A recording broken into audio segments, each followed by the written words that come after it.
We're going to bring in the next caller. We're going to bring in caller number 8. Caller number 8, you are on with Jovan. Can I just ask, are you here to debate?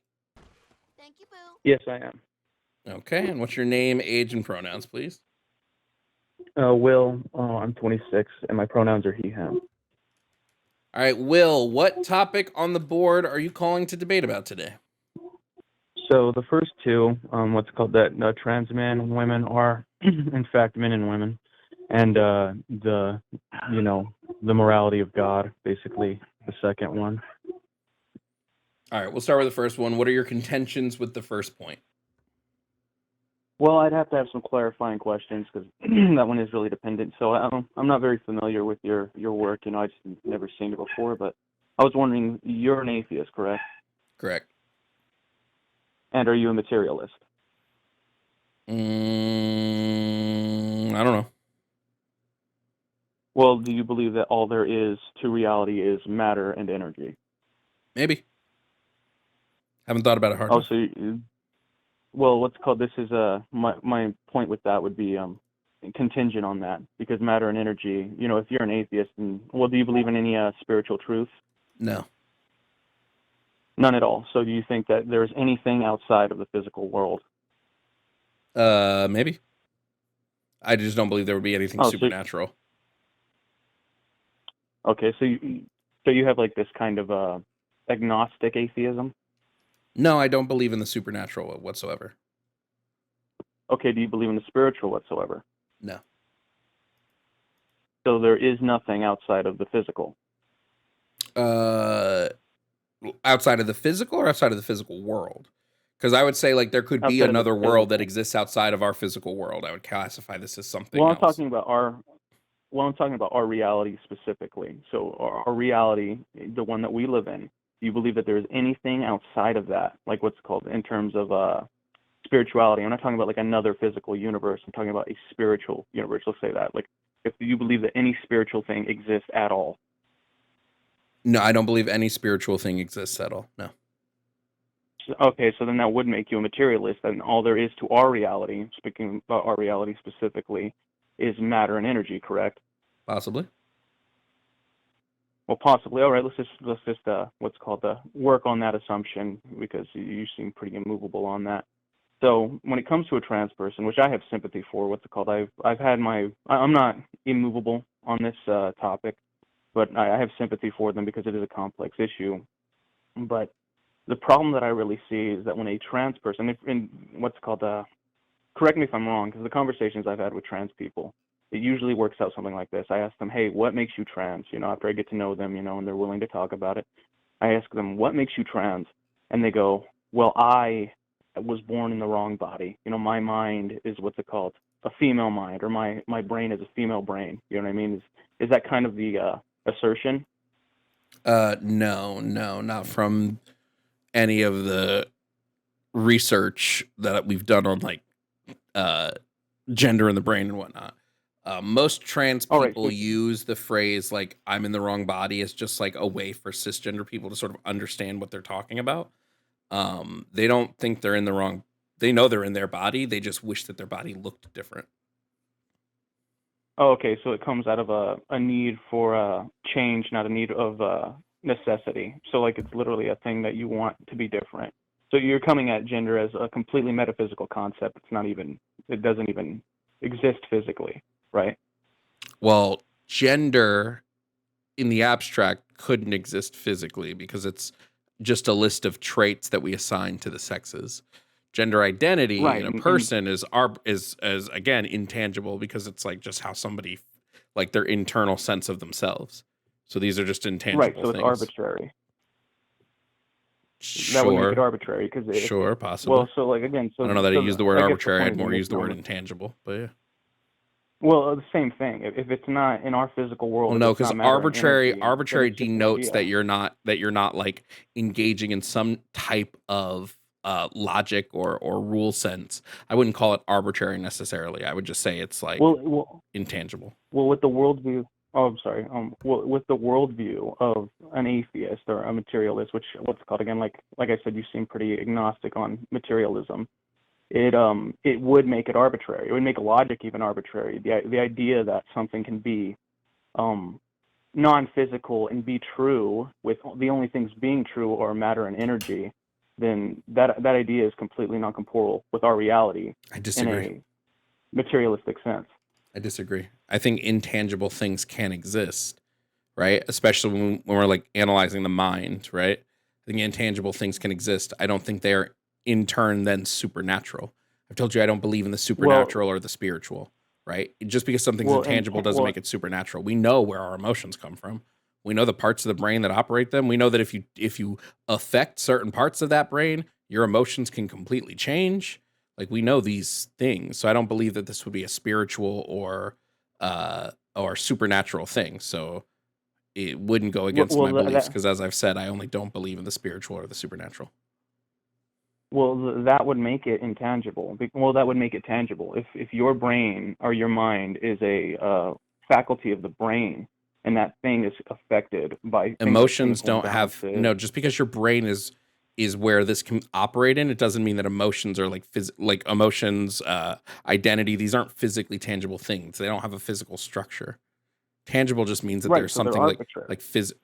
arbitrary denotes to some lack of logic in reasoning. I don't believe that there's a lack of logic in the reasoning behind emotions or in the Let me try reasoning to break behind that where down. emotions come from. Well, let me try to break that down then. The reason that I would say that it's illogical, because you, again, kind of, this is why I said it was dependent on if you're a materialist or not, but you seem kind of agnostic on the materialistic point. But if all there is, this is where I'm coming from at least, if all there Wait, is stop, matter and because you're energy. trying to pigeonhole me. Be very like you're trying to paint me as a materialist in order to make your argument. But I've already told you the things I don't believe in are the supernatural and like mysticism and like the spirit. Those are the things I don't believe in, right? That's why I'm not saying that I'm anything. I'm not saying I'm a materialist. I'm not saying I'm anything like that, because all my belief system is that the supernatural, is that mysticism doesn't exist in the universe. I don't consider emotions or identity or things like that supernatural or mystic in nature, because we know where those come from. We have scientific evidence of what emotions are, how emotions work, things like that, right? So Yeah, because they correct. are real, I would not call them arbitrary things, right? Because how our emotions work are not tied into any like lack of reasoning, things like that. And because they're not something I can physically hold, I would say they're intangible. Would I say that emotions are arbitrary? Some. Would I say identities are arbitrary? Probably not really, because identities tend to have like a root reason for their identical, like for your belief in that identity. So like you're trying to Right. like push me into this box that Well, I've that already is, said I'm not in. well, that's why I said like my view on it, and that I think what's it called? That's why I said my entire argument is contingent upon it, not contingent, but highly based on it. But even in your description of human emotion, you're saying that they come from a physical process. So like you're saying the brain is a chemical hodgepodge that really gives you your emotion, your identity, and your sense of self. Even comes from a physical thing that happens. Correct? Like you It said, even science comes can from a prove that. physical thing that happens. Okay. Well, I detect a bit of Well, I just don't indignation there. Then. no, but I'm just saying I don't understand what point you're making. I've been very clear on my beliefs here. So like Well, I'm just my whole point that if what's it called? If emotions and your sense of being itself are a physical thing, then that thing cannot be in the wrong like body. You know what I mean? Can't be like the identity is the physical part of you. If your physical no. brain is the thing that. Okay, go ahead. No, when we're talking about identity and emotions, there's a process. The process of these things existing comes from your brain. They come from something physical, something real. Um, when we're talking about like again, trans people, they don't believe they're in the wrong body. They know what body they're in. A trans person doesn't look at themselves and say, "Well, this isn't the body I was born with." They know it's the body they were born with. They might want to change some physical aspects of their body to more align with how they feel, right? But like Mm, everybody yeah. does this. Every time you get a haircut, you're doing this. Every time you go to the gym, you're doing this, right? Like this is also you changing some physical aspect on you based on like how you feel in the moment or how you feel someday or things like that. So I don't Oh, understand all right. what your overarching point you're trying to make is. Well, you're attributing physical things with a non-physical thing. So like what's it called? The idea of a man being a woman, or like a trans man being a man, or a trans man being a woman. Those are non-physical things. Like by your own admission, is that those things are non-physical, but you're saying that the idea is to change the physical to like comportal with the non-physical. Is that kind of what you're saying? I'm sorry, say that again. So you're saying, what's it called, that trans men, right? You're saying that, from what I understand, you can correct me if I'm wrong, that it's wanting to change a physical part of your physical being. They don't think that they're in the wrong body, but the idea of them being a man or a woman is a non-physical thing, correct? Gender as a like broad concept would be an intangible thing. Yes, it's a social construct. That doesn't make it like not real. Uh, It's just not tangible. There's no physical side to it, but that doesn't make it then spiritual or supernatural. It's just intangible. yeah, It's so, like, so so I guess that's maybe where I'm conflating the two, is that I think that for something to be, untangible would have to come from something that's non-physical. So like you said, your emotions and your sense of being, your sense of gender identity, that all comes from a physical process. So what's it called? That wouldn't be intangible. You can tweak that. You can even make that happen, like in a lab. What's it called? Potentially, if you were able to track down the processes enough. So like that is a physical thing that's happening, not an intangible thing that's happening. Just because you can articulate it. arbitrary just means we can't physically, or not arbitrary. Intangible just means we can't. There's no physical emotion. Like even if a physical process is what's creating the emotions or what's causing them to happen, I can't hold happiness in my hand. There is no like thing that is happiness, right? I can't hold it. I can't hold sadness. I can't like you can't do any of that. So they're intangible things. And well, my whole point of that, in saying that, is that because of its intangibility, coming from a physical thing, that would kind of negate the idea of it being intangible. Just because you can't hold it doesn't No, mean it that you would can't not. induce it with a physical process. No, it would not. So you can induce sadness. You can induce it with a physical process. It's possible that you could. Yeah. So that's almost. Oh, again, you're being, I Is think, intentionally gravity a vague there. tangible thing to you? Because we can't. There's no physical form to gravity. Gravity comes from a physical process. It comes from I don't know the exact equation for gravity, but when things have so much mass compared to things that have such a small mass, right? It doesn't make gravity this Thousand arbitrary, donated non-real $3. in Color. thing. It's just Something being abstract intangible. and It's not something being something we can supernatural are hold. different things. Abstract arises from the human organism. Supernatural arises Oh, outside the human what's that? organism. Do you hear that? Yeah, somebody sent a chat.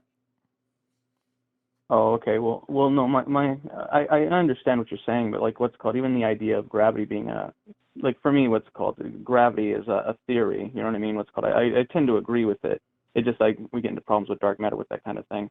But like the entire idea of a physical thing being induced, a non-physical thing being induced by a physical thing, to me that kind of negates the idea of intangibility. I But don't think what's I called, I'm don't not think you gonna, know what I'm intangible means. And I've tried to explain it, but I don't think you have a real good grasp on what like it means for something to be intangible. Intangible just means you cannot physically, there's no physical form to this. So you cannot physically hold this thing in your hand. So gravity is intangible. There is no physical form to gravity. It doesn't make it okay. supernatural. It doesn't make it mystic. It just means there is no physical form. Emotions are the same way. Well, that's almost my point, is that they are physical in that they are chemically induced. So they're not, what's it called, just some sort of abstract, like non-physical thing. Like you would agree that emotions are all chemically No, induced. emotions They're are not just like 100% abstract. all right, what's it called, I'm not gonna die on this hill. I may need to just do some more research on it, and maybe you're right. Maybe I don't have a good grasp on it. But what's it called? I guess we can put that one to the side for now. But let's go into the idea of the Christian God being evil. So Okay. why do you assert that? What makes that an assertion? Because he does a lot of really fucked up shit in the Bible. Things Right. that like I wouldn't wish upon my worst enemy. Right. Okay. Like what? Let's give me an example. Like killing every single person on earth because he's upset that humans and angels started fucking. Right, but again, so like God is the moral arbiter. So like I think some of the other callers here were kind of trying to get into this. They were touching on this. Was God is the moral arbiter, so things God does, they're not immoral from his vantage point as being the one who has created everything. So So like as you the would creator, he has. agree with the guest that called in before. You would agree that as long as God commands it, or as long as God says this is the thing to do, then whatever action God is saying is in morally okay action in your mind. No. I'm saying that things that we do are not the same thing as when God does them. So if Yes, but God when kills a God tells person, us what we can, I'm not just talking about when God does. I'm also talking about God telling us to do things in His for Him, right? all right. Well, give me an example of that. Yeah, if God told you to go to a pregnant person and rip out her baby from her stomach, and then kill that baby and kill that woman, would you do this? Would you look at God and say, no, that's fucked up, I'm not going to do this? Or would you be like, yes, God, whatever you say. Sure thing, pal. Well, again, so where in the Bible does it say that, though? Where Yeah, exactly does it's it say literally what he commanded. Was it the Canaanites? Who did he, hold on.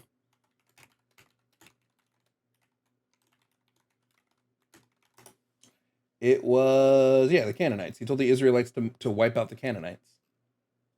that? Right, but did he say to, rip out the babies of their stomachs and all Yes. that? Or did he say to pass judgment onto them? Yes, he wanted them to completely wipe them out. Women, children, women should have The animals. everybody. Women should have their pregnant women should have their babies ripped out of their stomach. All of that. Well, again, like you're just asserting that. I don't think it says that babies should have, Sure, I'll pull pregnant it. women I'll should pull have it their up. Hold children on. ripped out of their stomach.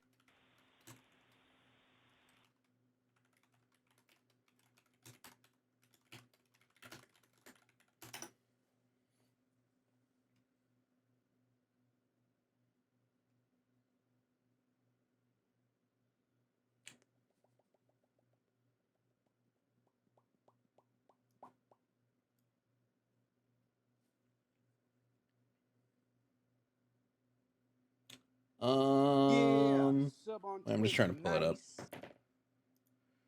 Yeah, no worries. I'm here with you, friend.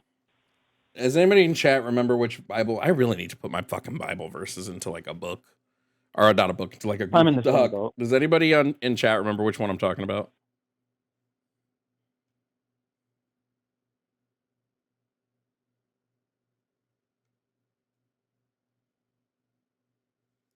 Yeah, let me know if they bring up a verse, because I've got my stuff here too, so I want to see this as well.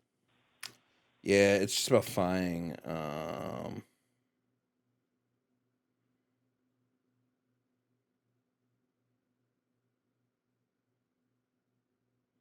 Yeah, so in 1 Samuel 15:3, God specifically says to Saul, says, "Now go and strike Amalek and devote to destruction all that they have. Do not spare them, but kill both man and woman, child and infant, oxen, sheep, camel, and donkey." Let me see if I can pull up some more. Well, that is completely. I'd be completely fine with that. I'm talking about you saying, "Oh yeah, no, do what you Why would said you that God be? said to do." It would be rip, Sure, children I'm out of still their gonna I'm mothers' still gonna try to find it, and stomachs. if I have the verse wrong, I have the verse wrong. But why would you still be okay with that? He's still killing it Well, no, kids. because killing is what's it called. If it's righteous, then it's judgment. It's not an immoral act for God to judge, His creation. If He is the moral arbiter of the universe, then what His judgment is just by definition. This would be just like what's it called, hard sell on God being just and His creation being subject to His justice. Wait, So wait, wait, wait, wait, whatever wait. God decides. Okay. So hold on. Okay. So then let's. I'll take if I can't find the verse, sure. Let's say God doesn't ever tell anybody to rip somebody out of the womb and do any of that. Let's say I'm wrong on that. Okay. But do you think if God looked at you and said, "Hey, Will, go and kill a bunch of kids," you would be like, "Okay, yes, sure thing, God." No, because what's called, I would, it's not like these things happen in a vacuum. So he's not telling, people to go kill the Canaanites just because he's like, oh, I want, what's called, they just, they need to die. It's just, whatever willy-nilly reason. No. They've violated something of the moral, fiber of the universe. And he gives them 400 years How to kind of renege on this tradition. how do infants violate the moral fiber? What are the infants doing specifically? Well, the infants are being drafted into this culture, so it's more of So the God could damnation have of a said, culture. go and kill all these people, take the children and infants and raise them properly. But instead he said, kill the infants and children so that they don't become but like these people. Right, but it's a call to thoroughness, because even they don't even do the job. So when the Canaanites are wiped out, it's called God says he's trying to tell them to be thorough about it, because he is trying to wipe the culture off the map. He's trying to get It's rid of not an Hosea, evil because culture. Hosea, I might have my verse wrong, but in Hosea, God is just saying that this will happen if someone does X. He's not commanding somebody to do it. He's just saying this will happen to Correct, you if you do X. But back to what we were saying, Will. So you're saying God, this all-powerful being, could think of no other way to stop these children from doing anything else except for killing them and the infants of them. Do you think that there, No. hold on. So if there was a Oh, go ahead. culture, Sorry. a culture on our planet that you disagree with, whatever it may be,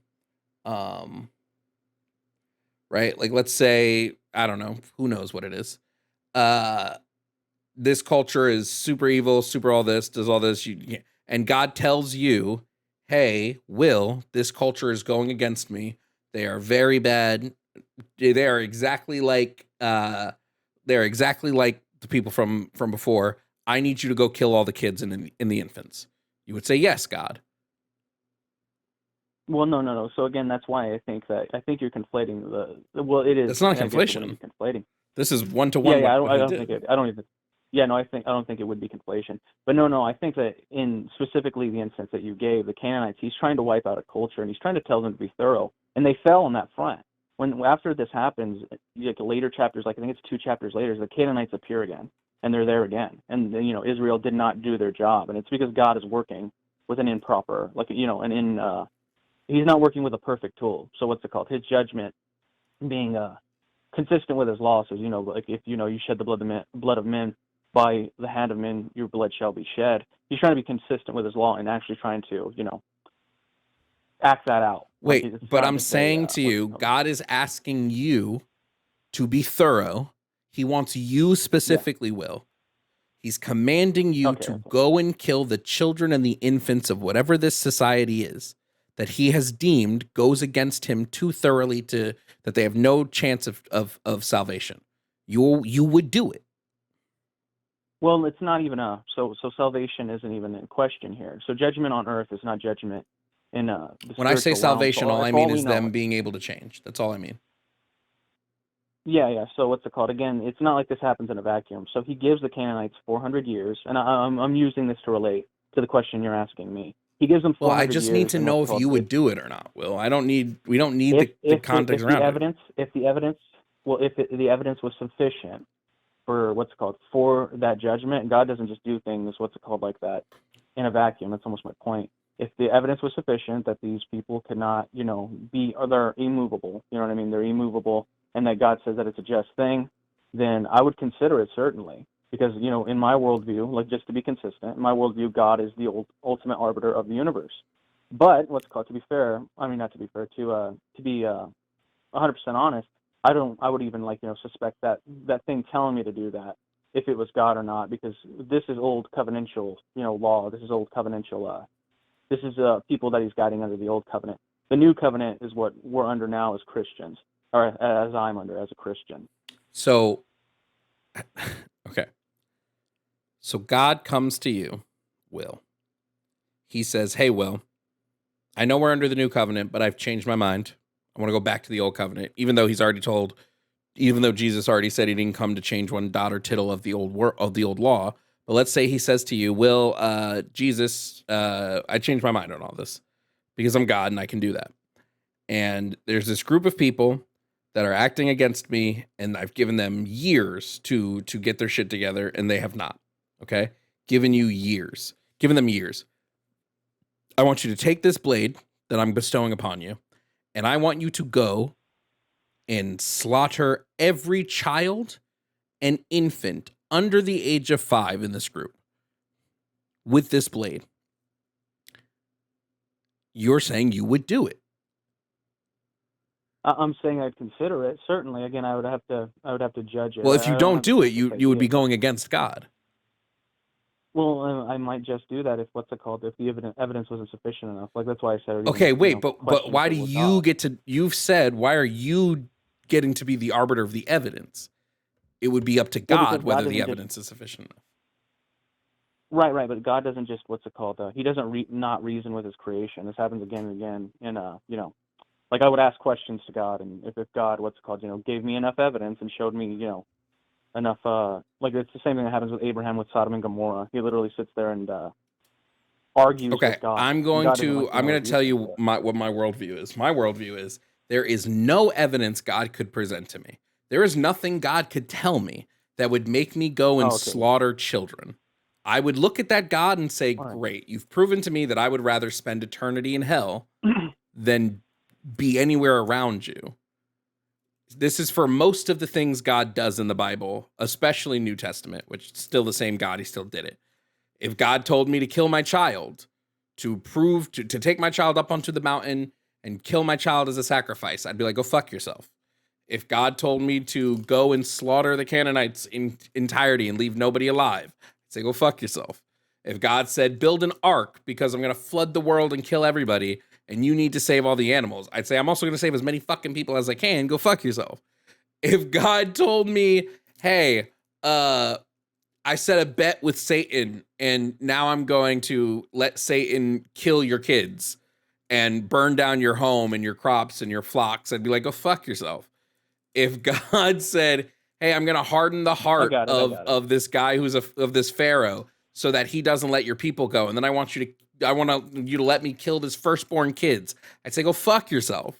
Like, this is not an arbiter of goodness. This is just lazy apologetics, in my opinion. Well, no, I see what you're saying. So if God cannot be the arbiter of goodness, what is? So what in your being makes you turn in disgust from all those things that you just said? I think we as humans probably have just some evolutionary drive, based on what has been fruitful. Hold on. Based on what has been fruitful in keeping our species alive. And this has given us some level of evolutionary empathy and this like drive to work together. And I think that's more what we appeal to. I don't mind appealing to some level of like secular humanism. I don't even mind appealing to some level of emotivism. But like, I don't believe there is some objective moral good. I think we have to come together as people to sort of help dictate morals. But basically, we go with whatever seems to be most fruitful in society while delivering the least amount of harm. Right. You just used a bunch of objective terms to describe something that you said isn't objective. Like you're saying that being fruitful is a good thing. Morality. Okay, so this is something that Christians kind of have off on when we talk about morality. Morality itself might not be objective, but we as individuals can have objective views on what is or is not moral. So just because me and you might differ, yes, they are subjective to me, but objectively, I view X as wrong. Right? Right. So like again, you're just you're appealing to your mind, being the objective arbiter of. Well, yes, good and bad. All morality would be mind dependent. You can't have morality outside of a mind. Yeah. So I think that's actually the key distinction here. I think that the thing that you shouldn't. You probably know this. I think that the mind that defines objective morality is God, and yours would just be it's a subjective experience between each individual human. But there's no actual subsequent thing that would make your morality superior to another's. That's just completely up to you, right? Yeah, I don't yeah, I think that God being the mind is where I would have an issue. But yes, I believe that all morality must come from a mind. Morality must be mind dependent. Oh, okay. Okay. So it exists subjectively in each person, and none is superior to one another. I mean, I can have views on something being superior like that. Like that wouldn't stop it. But yeah, Well, it's just that mind. Like I said, it's very simple. It's just whether or not it's mind dependent or not. I don't think morality exists as okay. like a physical attribute of the universe, if that makes more sense. Okay, I see. All right. Well, what's called. I think I've gotten some clarity on your thinking. I appreciate your time. What's called. I think that I'll just leave it there and let some other callers get on here as well. I appreciate your time and talking to me. Yep, no problem. All right. See ya.